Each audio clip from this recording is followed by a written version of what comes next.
তুমুল আন্দোলন চলছে স্বৈরাচার সরকারের বিরুদ্ধে।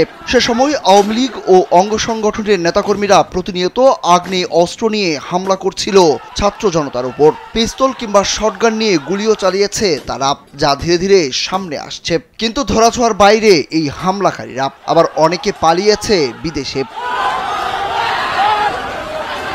তেমনি একজন আন্দোলনে অস্ত্র নিয়ে গুলি করা নিষিদ্ধ ঘোষিত সংগঠন ছাত্রলীগের নেতা শাহরিয়ার ইসলাম রাফি, যে কিনা এরই মধ্যে পাড়ি জমিয়েছেন বিদেশে। শনিবার নিজের ফেসবুকে ছবি শেয়ার করে নিজেই জানিয়েছেন তিনি এখন রাশিয়ায়। ছাত্র জনতার ওপর হামলার একটি মামলায় ২ নম্বর আসামি রাফি।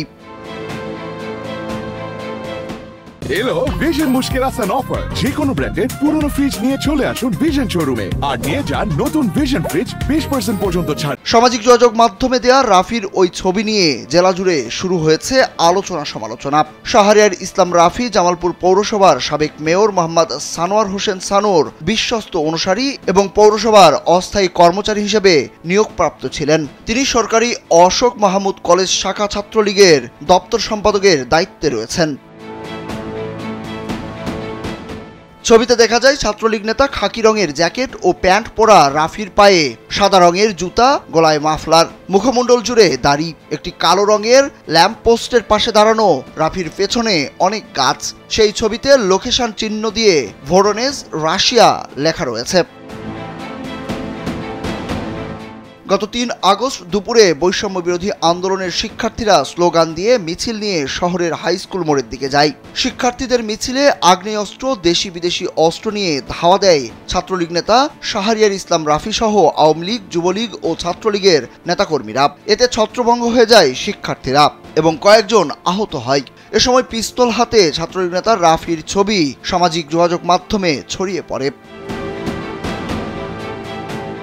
এসব বিষয়ে জামালপুরের পুলিশ সুপার সৈয়দ রফিকুল ইসলাম কালবেলাকে জানান, বিষয়টি তার জানা নেই। তার যোগদানের আগে মামলাটি হয়েছে, তবুও তিনি খোঁজ খবর নিয়ে তদন্ত করে প্রয়োজনীয় ব্যবস্থা নেবেন।